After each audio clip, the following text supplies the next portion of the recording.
Okay. All right. I think we finally are live here. All right. So we'll run it back from the top. There we go. Let's run it back from the top.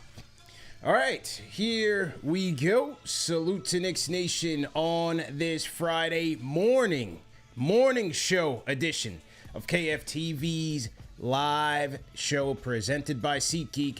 Go to SeatGeek.com and use our code KFTV10 for 10% off your order. Battle of New York this weekend. 2 games between the Knicks and the Nets, one of which with NBA Cup implications, man. We got a lot to talk about, so we had to bring on none other than WFAN's own Knicks season ticket holder. Let's put that out there in his title. My guy Evan Roberts is in the building, man. Like, share, and subscribe. It's going to be another good one. Let's lock in. Happy Friday to Knicks Nation. Let's go. CP the franchise here. Let's lock in, man. All right. Good morning, sir. How we doing, man? Oh, I'm ecstatic. I mean, this is my NBA Finals, so I'm pretty pumped up. And you said Knicks season ticket holder. Yeah. So I can be in my seats in my building watching my basketball team with about, let's say, 12 of my closest friends who will be rooting for the same outcome. Oh, is this what's happening today? What's the plan? What's the plan for tonight? Are you and Tiki and everybody going? No. The truth is, I'm just guessing that there'll be 12 Net fans there. I'm actually taking my son, who's never been to Madison Square Garden for a basketball game. I've only taken him to MSG for professional wrestling. So I figured if I'm ever taking him to the world's most famous arena to see basketball, he needs to see Cam Thomas put on a show. He needs to see our guy. So there's a little bit of pressure because I don't want my 8-year-old, watching a rocking Madison Square Garden as the Knicks whip my team's ass. So a little bit of pressure. Yeah, right. Like, are you a little bit nervous that he might get enamored with the aura that is Madison Square Garden, Brunson, Towns? I mean, he could get sold tonight.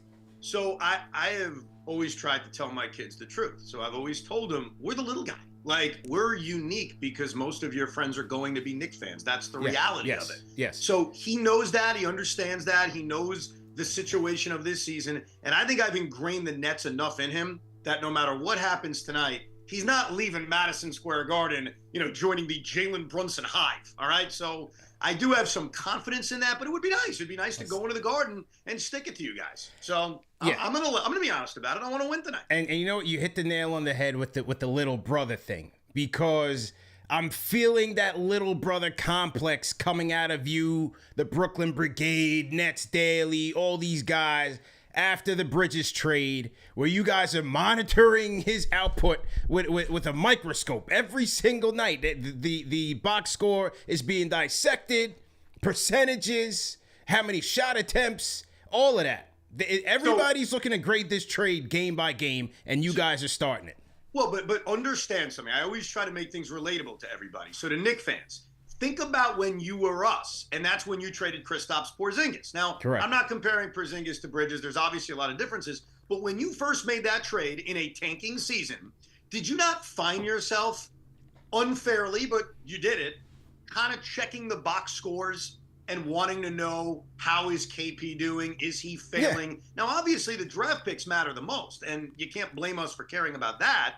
But, yeah, we are all vengeful people. So take the Porzingis trade, and now imagine that you traded him across town to a franchise you hate. Of course you're going to act that way. Well, listen, now it's not just the Nets fan, but it's the Knicks fans. Everybody's got this guy under a microscope. I mean, what's been your take in terms of how Mikal Bridges has been doing with the Knicks? Well, I'm surprised defensively that he's struggled as much as he has. Now, he didn't have a great defensive year for us last year, but we were able to explain it away that he was the number one guy. We were asking a lot from him. We were putting him on every top offensive opponent. We were also asking him to do a lot more offensively, and he plays every night. So you could understand why Mikal Bridges, who, let's be honest, and this is not necessarily a knock on him, he failed as the lead guy. He's just not that good. Yeah, he did. I hoped he was going to be our Brunson, that you unlock Jalen Brunson, you bring him over from Dallas, you give him the keys to the castle, and he's done an amazing job. Yeah. My hope was that was going to be the case with Mikal. Not the case. Now, you don't need him to be that, so it's a little bit different. I thought this would be so perfect for him, and it still can be. It's only 10, 11 games. We got to pipe down. But I think defensively, his struggles probably jumps out at me more than his struggles from three and him changing his jump shot. But one thing I wonder about, and I don't know if you feel this way, but I sensed last year he was being worn down because he plays every game. And he's played every game since he's gotten into the league. And you look at his body and you just wonder, if you're playing 82 games a year, and in Tom Thibodeau's case, not to be the minutes police, but he's played 40 minutes 3 times this year. He only did that 8 times last year with the Nets. You wonder if that wear and tear is getting to him, and that may be causing some of the struggles we saw in Brooklyn last year and even some of the struggles we're seeing early this year. Yeah, I think that's actually a fair point.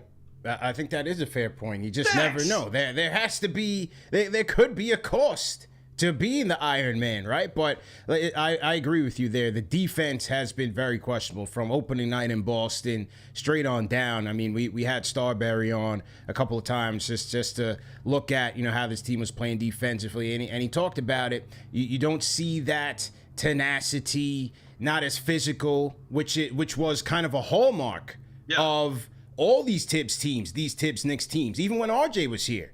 The thing was that they're going to stick to you. They are physical with you. They're going to push you around. And you just don't see that, at least out of Bridges. So that is a bit of a concern. Offensively, it's going to be a mixed bag because there's so many mouths to feed on the offense. I mean, if you look at the way these guys flow, Brunson's going to command the high usage, Towns. But look at Josh Hart.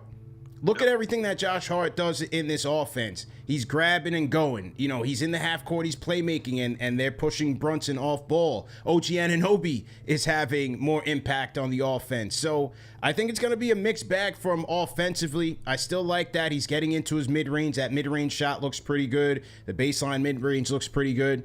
Not shooting well from three, 30% from three. Obviously, you're going to want to see him kind of increase there.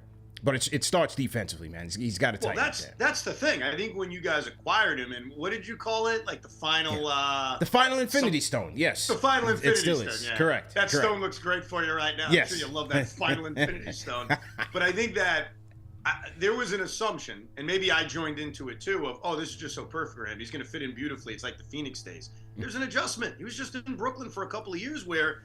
unfairly, we were trying to see if he was a number 1 guy. He's not a number 1 guy. Now he goes to New York where he's not even the number 2 guy. He's the number 3 or 4 guy. And so I think in Brooklyn, when you struggle from 3, it's easy to keep chucking. Yeah. It's easy to say, all right, I'm going to shoot my way out of it.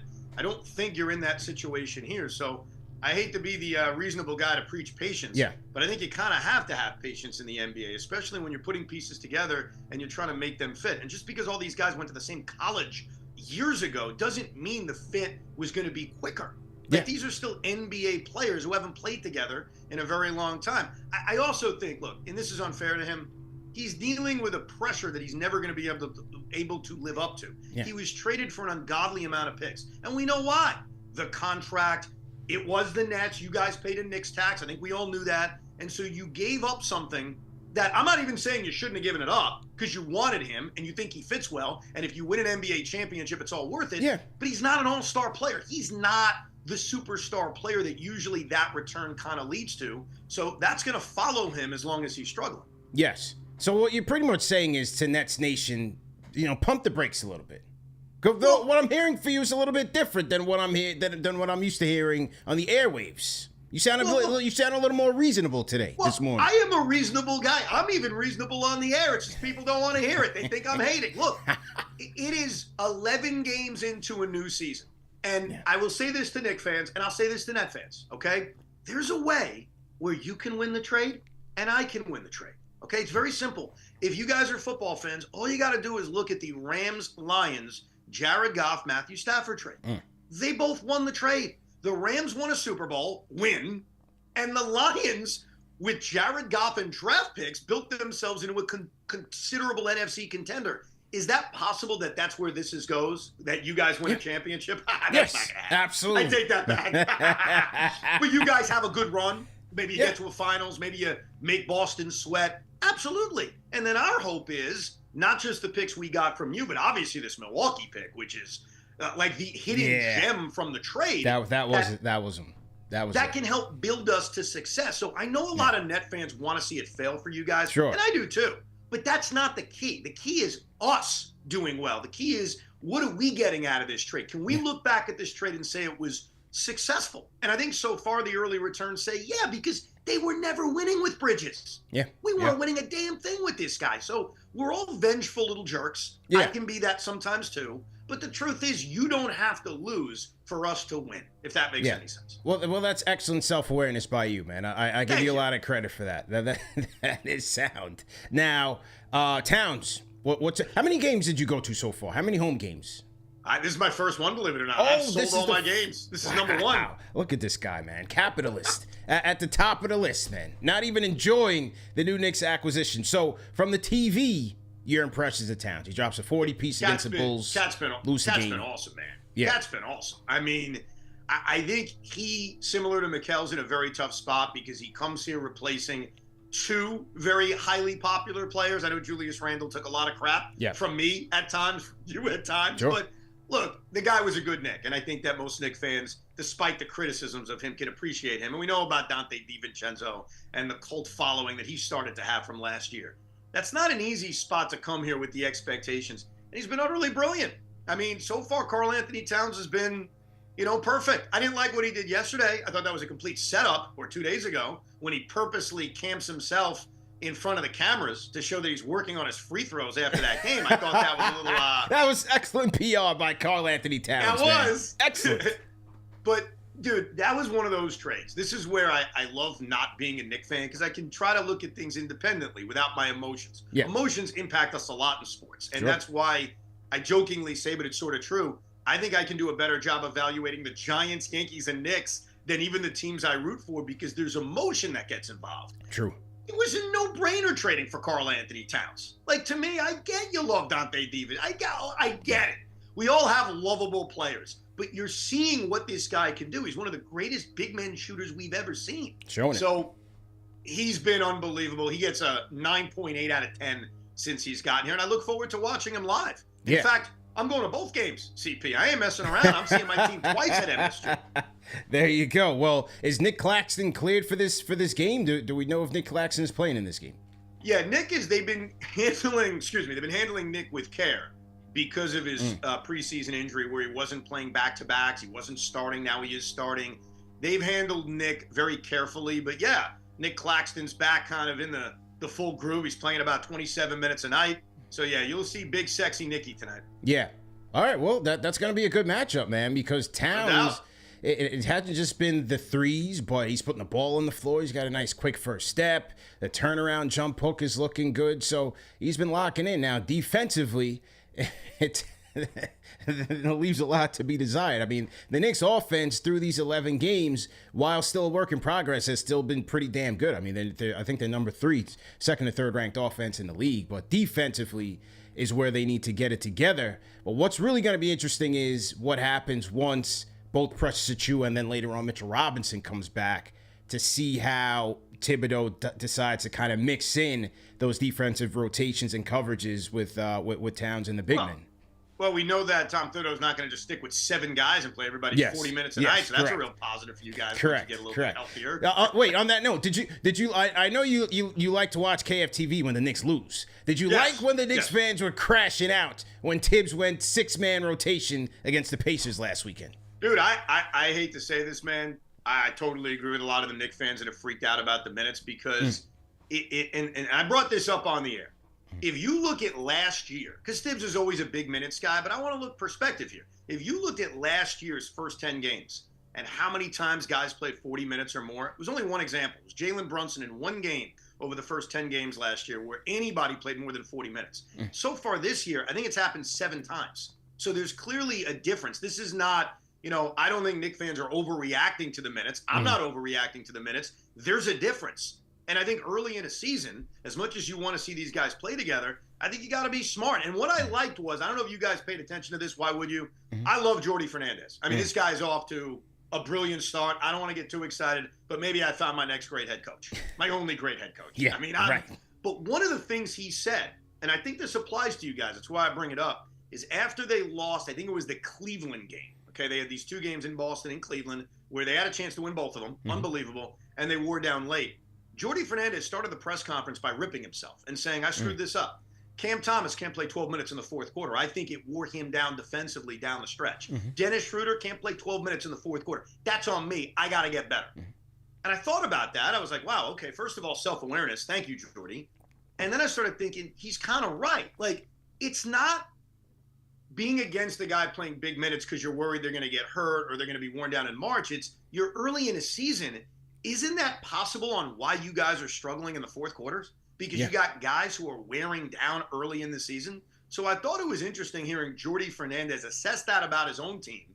And then I kind of applied it to what I'm watching with the Knicks. And I'm like, I think Jordy's right. And Jordy then made those adjustments where he didn't push Dennis and Cam to play 12 minutes in the fourth quarter. So I think when we talk about minutes, it's not just one reason why it can be bad. It's, hey, the Knicks have been a terrible fourth quarter team. If you ask yourself why, maybe that's the why. Yeah, I think it certainly contributes to it because they're just not fresh. Now, unfortunately, you'll never hear Tibbs admit to that because he's always going to think that his process is tried and true. But you're right. Jordy Fernandez holds himself accountable about what Kenny Atkinson is doing with the Cavs. They're number 1 in the East. And you have some nights where some of these guys are all averaging like 20 minutes across the board. So, hey, by the way, I'm happy for Kenny Atkinson. Yeah, big time. I just want to say, I know that's kind of like a dig for some Net fans.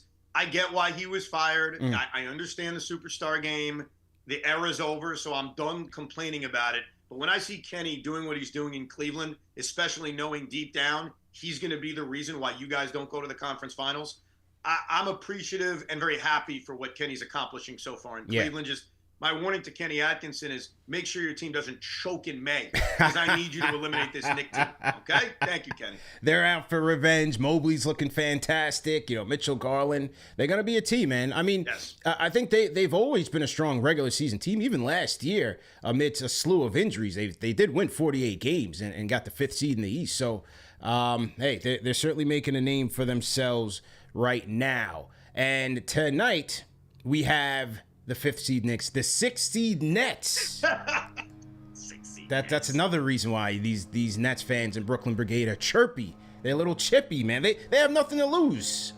You guys are in a win-win position here, man. We are, but I don't see. I started checking you out, CP, in like 2020, 2021. So I didn't get to watch CP TV during the tank era, right? Yeah, the year of we gotta lose games. We need Zion Williamson. Yeah. I'm guessing, okay? I'm guessing you're like me. I'm not a tankist. I cannot sit there and root for my team to lose. Is that fair, by the way? Were you sitting there in 19 rooting for your team to lose? No, because then I got to do postgame and listen to loser talk. You know what I'm saying? It's hard. You're not rooting for them to lose. But in the grand scheme of things, you're like, all right, well, we got Zion, all this potential. Hey, go for it. Go for the bottom. Well, that's the debate we're kind of having in our little tiny Nets community. There are some Net fans who don't like when we win games, who get upset when they beat the Pelicans in New Orleans because they believe, well, this is bad for us. This lessens our chances at Cooper Flag. I get it. I understand that. I don't think the Nets are making the playoffs. I don't think we're shocking the world and winning a title. But when I sit there, and I'm not just talking about tonight against you guys, that's different. I always want to win. And my attitude is it'll take care of itself. This team is not that good. They're going to trade off veteran players. They're going to lose plenty of games. This isn't the NFL where having the worst record guarantees the number 1 pick. There's a lottery. I've also learned from my time as a Net fan that losing 70 games doesn't guarantee you anything. No. When they had the worst record, they ended up with the 3rd pick in Derek Favors before they flipped it to Darren Williams. So I argue with Net fans who are like, this is bad. We got to lose. And I'm like, dude. We got to win. I want to win.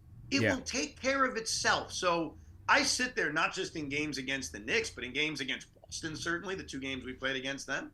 I want to win, man. And I want to be happy after games, man. CP the franchise, Evan Roberts on the 1s and 2s, Battle of New York, this weekend's preview. Salute to everybody in the chat. Hit the like button, hit the share button, and subscribe to the channel. My franchise channel members are in here. The Rhyme Animal Chuck D is in here. the legend. Salute to Chuck, man. Will Hooper, I see you in here. If you guys want to call us up, you can call us up on the KFTV Discord and let us know that you're in here, man. Early morning edition.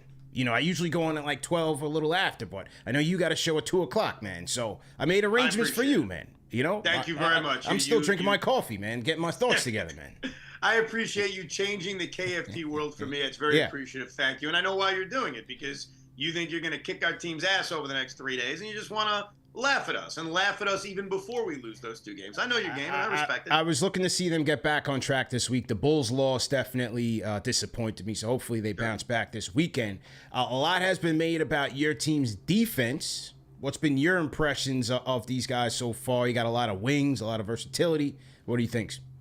Well, Zaire Williams has been awesome. I mean, as a wing defender, like, screw Mikal Bridges, we don't need him. So a guy like that has made a really good impact. What I've noticed about the Nets to start this season, and it's such a simple thing, but it's why tanking isn't easy early in the season, they're trying hard. They're playing hard. The effort is there 98% of the time. I only say 98 because I thought they let go of the rope against Boston. I think that they took a few too many punches to the face against the Celtics the other night, and you could tell the effort level went down. And then again, Jordi Fernandez after the game called everybody out and said, this is unacceptable. I think until that point, though, the effort level has been there. And I think when you have a competent coach, which I am believing Jordi is, I know it's early, so I don't want to, get too nuts this early, but the signs are there that we may have found somebody, and your effort is always there, you're going to win a bunch of games in the NBA because you're going to out-effort your opponent. So I think when you talk about their defense, it really starts with that. I think their defensive rating is middle of the pack so far this year, but it's the effort. And they're competing, and you have a lot of guys on this roster that are trying to prove they're NBA players. Zaire Williams is sort of a bust. So he's out here saying it. Well, look what happened to him. Lottery pick, and here he is. He's playing like that, and I commend him for that. But you have a lot of guys that are just playing to show that they're NBA players. So the hunger level is there, the effort level is there. And if you play a team, and I don't think this will be the case with your team tonight because you are coming off the losses, but you get a team that takes their eye off the ball, the Nets are going to surprise you. They're going to punch you in the mouth. I thought they did that to Boston in Boston last week. Now, to the Celtics' credit, they recovered. They won the game in overtime. Good for them. So I think that's the number one thing that impresses me about their team defense. They're playing hard every single night.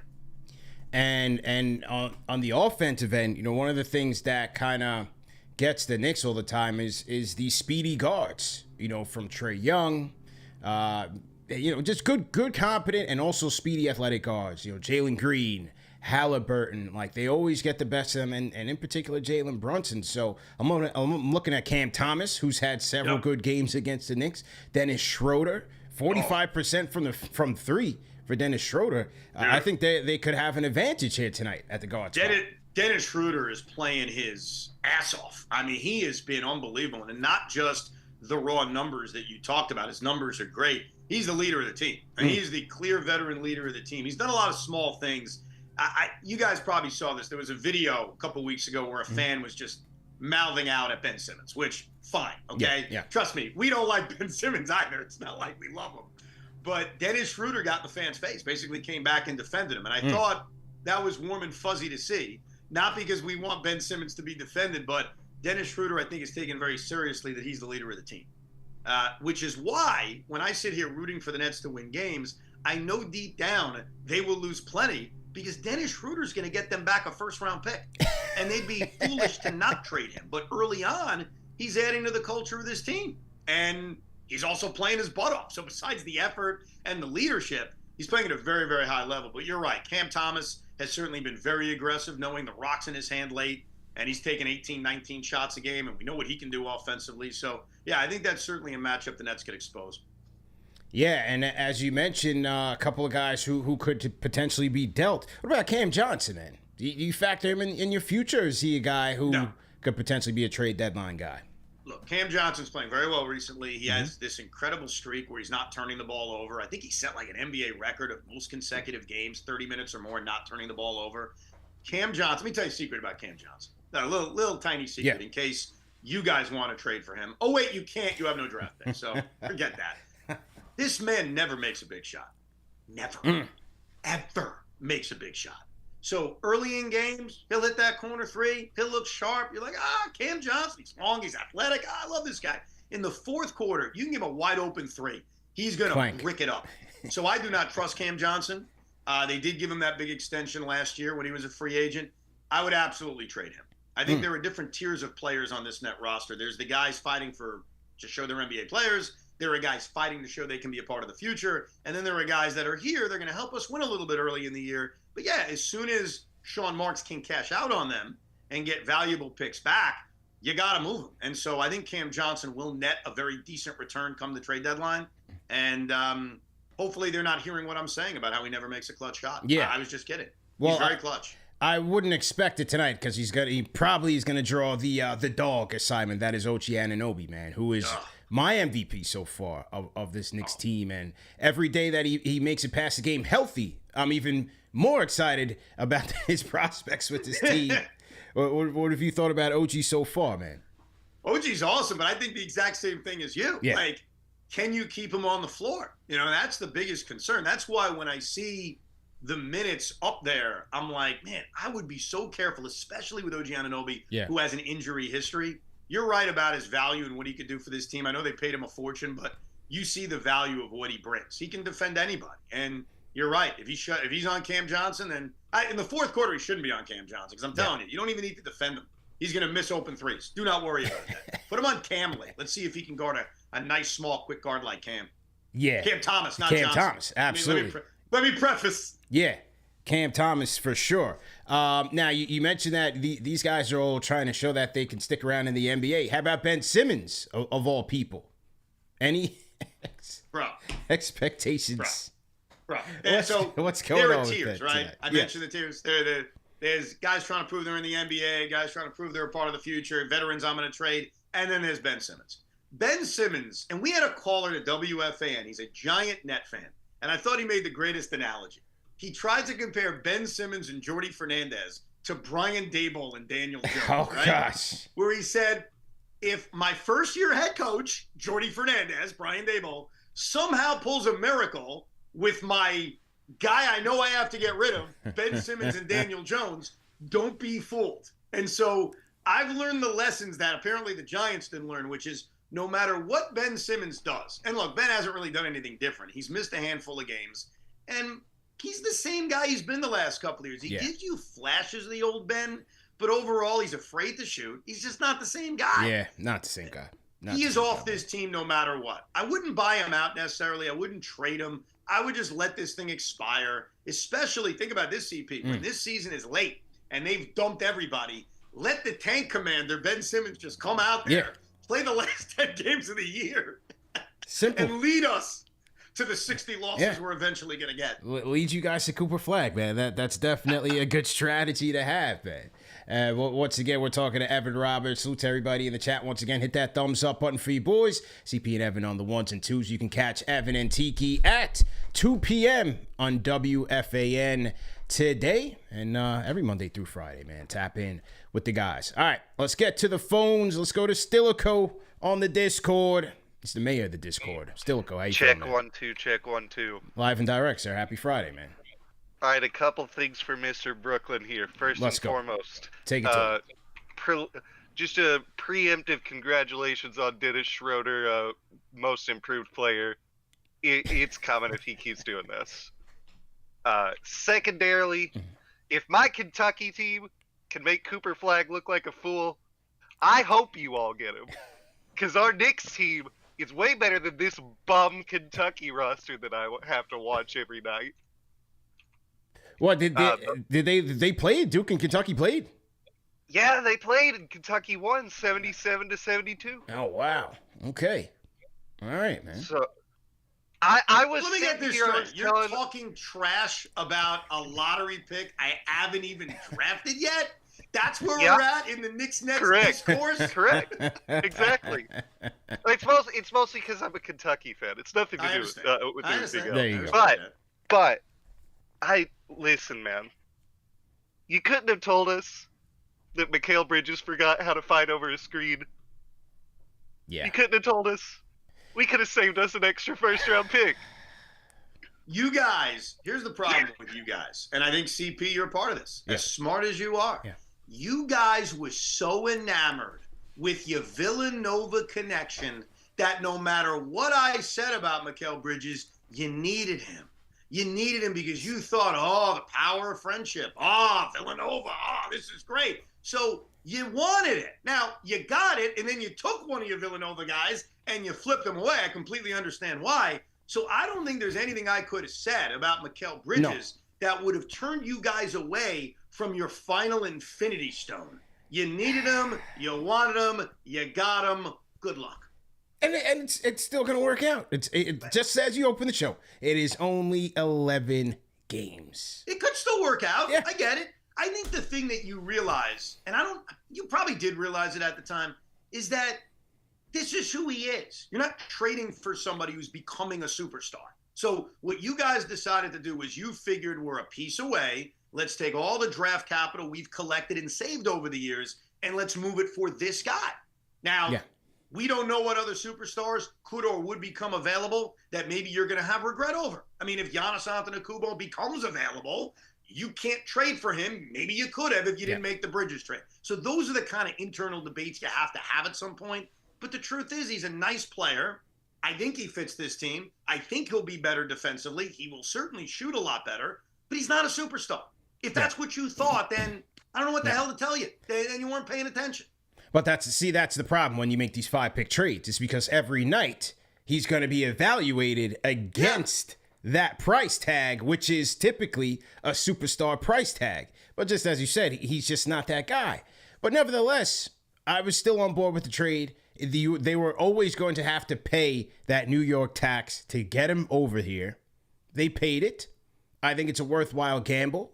They have invested in a young team that they can build this thing with for years to come. I don't think, especially when it comes to the bench, that this is anywhere near a finished product. They will still tinker on the margins and bring some more guys in here. And the years that they do have draft picks, hopefully they pick, another Deuce McBride type. They'll be fine. They will be just fine. But I'm not going to allow the Nets brigade to, in a basketball term, speed me up. All right? You're not going to speed me up in this thing into thinking that this was just some sort of critical failure because you guys want a microwave success. We are building something we here. We don't want a company. microwave success. We're freaking tanking, man. We're going the opposite of what we tried over the last 3 years. We're the opposite of microwaving. Let me tell you. Yeah. How have you felt about these NBA Cup courts? How have you felt about the court so far, man? I like it.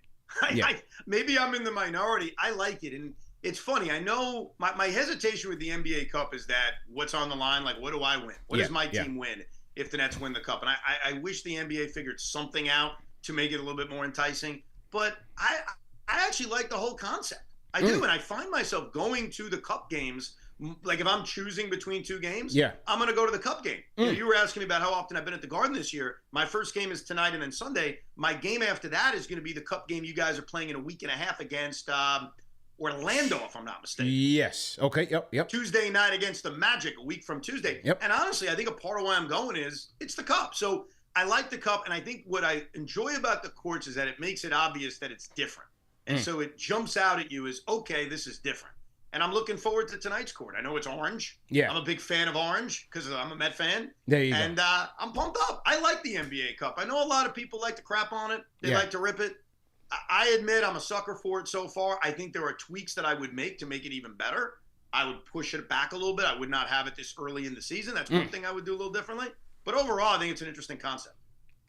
Yeah, true indeed, man. And, as Evan mentions, the NBA Cup, Knicks fans, if you're looking for tickets, look no further than SeatGeek, the #1 rated ticketing app and the #1 ticketing app for KnicksFanTV. Use our code KFTV for 10% off your tickets. And make sure when you go on the SeatGeek app or on the website, look for the green dots. Those will typically indicate whether or not the seats are a good or a great deal. And the red dots mean they're a bad deal. You want to stay away from those. So once again, go to SeatGeek.com or use the SeatGeek app. Use code KFTV10 for 10% off your order, up to $20 off.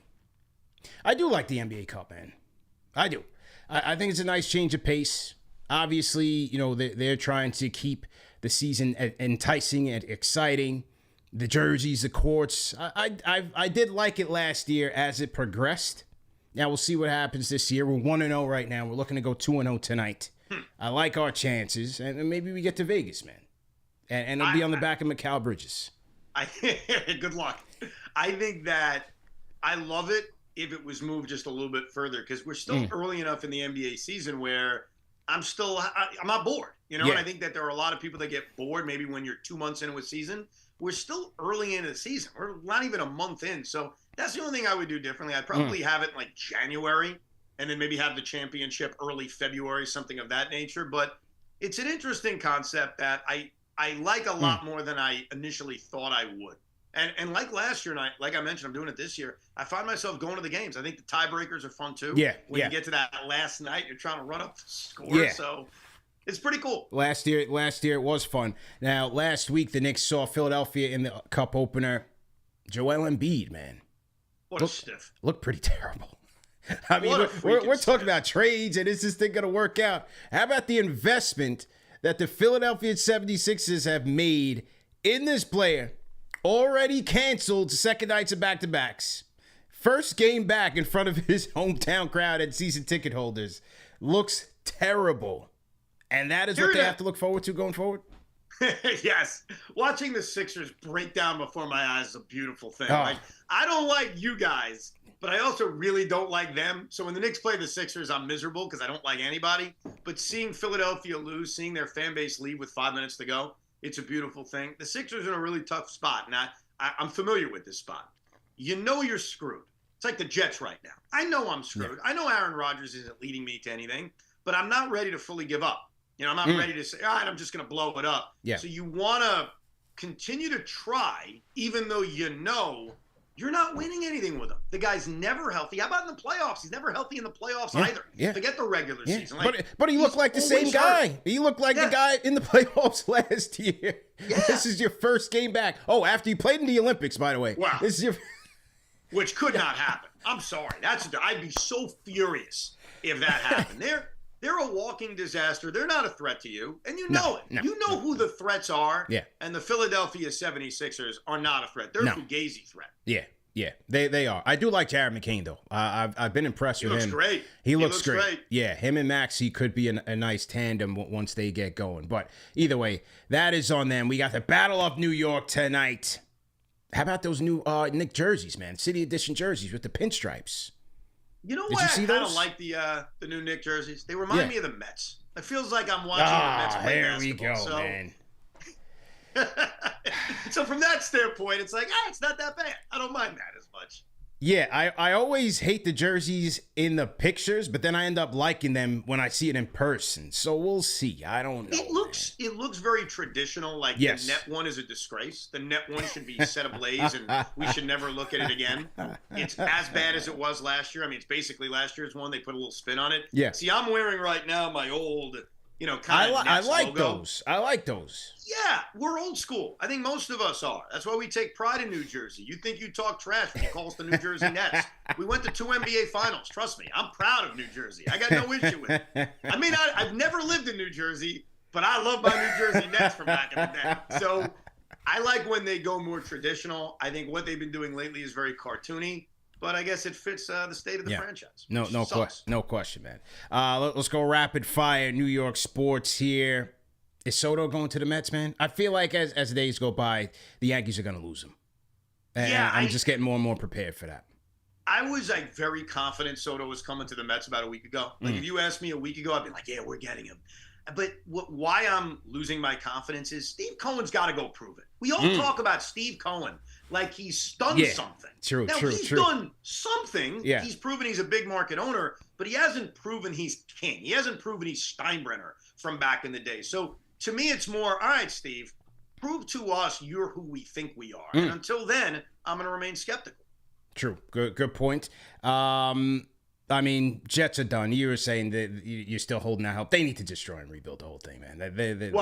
But CP, here's the thing, okay? And I don't mean to be a jerk. Yeah. I understand you're a Giant fan. Yes. Good for you. Yes. All right? I'm hating a little. You're dead. Yes. You're dead. The season's over. Yeah. You know that. Okay. Since week one, I've been done. Since week one. But But now mathematically they're done. They can't run they're over. Yes. My hope is the bottom of the AFC is so bad that the Jets still have a way in if they can wake the F up. Now, I'm not confident they are. I'm not confident this defense is all of a sudden going to stop the run. I'm not confident Aaron Rodgers is going to look like the guy he was 3 years ago. But on Sunday at 1 o'clock when they're playing Indianapolis, I'm locked in with a dream.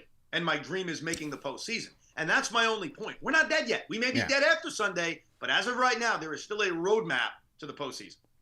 Will you be watching Tyson Paul tonight? So I'm going to Knicks Nets. I'll be Yeah. there with my son. When I get home, I'm going to go on Netflix and be locked in. Now, I may have to rewind it because I'm not sure what time the actual fight's going to be. Yeah. But yes, I find myself very interested in Paul versus Tyson. It disappoints me as an old Tyson fan and boxing fan. It does. It does, man. Isn't boxing kind of dead? It's become fightertainment. I made that word up. Fightertainment. It's I like that. And I think they do. It's accurate. I think Jake and his brother, they do a fantastic job. They are masterminds at this marketing and media thing in this new age. It's fightertainment now, and I just hate that Tyson signed up to do this, man. But this is all we have. Like growing up, I used to love watching Lennox Lewis defend his heavyweight championship, and I'm sure there are people out there that still love boxing, and good for you. I'm not trying to crap on the current product. I'm just not personally interested. So this is one of the rare times in which I'll put on a boxing match, and I'll never forget Jake Paul knocking out your guy, Nate Robinson. And I felt bad. I like Nate. I got nothing against Nate. But that got me into this during the pandemic when I saw that. I think that's what soured me to the whole thing. I just hated to see Nate get swept out like that. You know what I want so badly? I want to see Jake Paul knock out Darren Williams. Wasn't Darren trying to box too? Yeah. I'd like that. That'd make me happy. That's funny, man. And then Jones Miocic. Are you into UFC or not really? I can't get into it, man. I gotta fix it like pro wrestling. I love WWE. My kids love WWE. Every time I try to watch MMA, I get bored. I almost think they need to fix it so that there's exciting endings like we have in pro wrestling. There you go, man. Well, that'll be at the Garden. Gonna be action-packed. I'm looking forward to it, man. What do you guys got on the docket for the 2 o'clock show, man? Well, there is a lot of football to get to. Giant fans are very upset that Saquon Barkley looks like a superstar. He looks like Walter Payton out there, which I expected, man. And it's this weird thing because I think Giant fans are right to have said, hey, we should move on from him just because of where we are as a franchise. But it's still annoying to watch him in Philadelphia having that kind of success. So I think it's this weird position that Giant fans are in. Obviously, Jets, Colts. And we're going to talk about the NBA Cup. I'm pumped up as a Net fan. Basically, you have everything to lose, and I got everything to gain. Yeah. There's no pressure on me. You better win tonight. I'm sorry. I hate Here we go, man. And if you don't win tonight, I am peacocking out of Madison Square Garden like I run the place. And then you'll tap into KnicksFanTV and watch us be tight about the loss. Oh, my God. I'm gonna warn you. If you guys win tonight, I won't even sniff KnicksFanTV. Not going to go anywhere near it. It's Friday Night Knicks, man. Might have Robert Randolph on. I don't know. I'll see what Randolph's doing. But if the Nets win tonight, you may get a call. Like, I don't know. I don't know what's going to happen. All right, well, we'll be tapped in, man. Salute to you, salute to Tiki, Tommy, and Marash and those guys. What was up with the conversation about the lawns, man? That nobody's... I was tapping in with you guys last week. You guys all said you shut your sprinklers off at this time of year. Did I miss that? Everybody does but me. I still got my sprinklers on. And apparently I'm a bad guy because we're in the middle of a drought. Hey, I got to water my grass. No one told me I'm supposed to shut my sprinklers off. I'm on automatic at 8:30 a.m. All 7 zones are going. I step outside my coffee. It's nice and green, man. I feel great. Right. Yeah. I mean, I have the only green lawn in my neighborhood, apparently, because I've been abusing the water. I feel horrible. In the midst of a drought, man. Anyway, man, salute to you. Appreciate you for coming on, as always, man. Always having a good time. Enjoy the weekend. And good luck to you tonight, sir. Thank you, sir. Good luck to all the Knicks fans out there. I hope you have a great weekend. All right, man. That's our guy, Evan Roberts, ladies and gentlemen. Like I said, Knicks season ticket holder. Don't let him fool you with all this New Jersey Nets talk and all of that. He's in the Garden because he knows what time it is. We got a big game tonight, man. Big game this weekend. We got to sweep these guys. I don't want to hear the Nets brigade talking and all of that stuff. Nah. We gotta get this W tonight, man. Anyway, salute to everybody in the chat. Salute to my franchise channel members. Daniel Bosa, Joe, I see you. Talento, always in here. JJ, Nostalgic Nick, how you feeling? Tony Stark's in here. How you feeling? Rhyme Animal, Chuck D, of course. Joseph Harp. All the franchise channel members are in here. Heavy. Who else we got in here? You guys don't miss a show. Marco's in here. Rhyme Animal, Chuck D. All right, let's see. Order of operations tonight. We'll have play-by-play. CK2K doing a tremendous job. The Underdog play-by-play show will be tonight at 7:30. Then post-game live, number one show for the fans by the fans is on. And hopefully we'll have a win to discuss. Hey, guys, it is hoodie season, man. You see, Evan he's had his other hoodie on. We got the KnicksFanTV joints. It is hoodie season. Go to shop.KnicksFanTV.com to get yours. Next up are the beanies. We're getting the winter hats. The KFTV winter beanies are going to be coming up soon. But go ahead and tap in with you guys at the shop.KnicksFanTV.com. Also, remember to support our sponsors, man. Go to SeatGeek. I'm not even in the picture here. There you go. Go to SeatGeek.com or use the SeatGeek app. Use our code KFTV10 for 10% off your tickets, up to $20 off. Hey, Nick, tickets can be costly sometimes, man. So use that discount and get a little breathing room there as you enter into the world's most famous arena. Remember that this show's available in audio podcast format. No reason to miss it. You can catch us on all major podcast platforms. If you missed today's show, salute to the replay gang. And that's that, man. That's that. Gonna go finish up some breakfast, hit the gym, and get back to some game time research, man. Appreciate everybody for tapping in. Harlem's Alfredo, Coach Ruben, salute. Gamba, salute. Marthy's in here, man. Lawrence Peters, salute. D-Block 1755, man. Channel members in here heavy. Randy Johnson, appreciate it. Who else we got? Marcus Wood, appreciate it, man. Says love the show. All right, man. So, yeah, great show, man. Always rock with Evan Heavy. He's a big-time supporter of ours. Great guest, great host. So make sure you guys tap in WFAN 660 and 101.9 FM. Evan and Tiki. Let them know. Call them up and let them know the franchise sent you. And either way, man, have a great Friday, everybody. Great weekend. See you guys. Peace.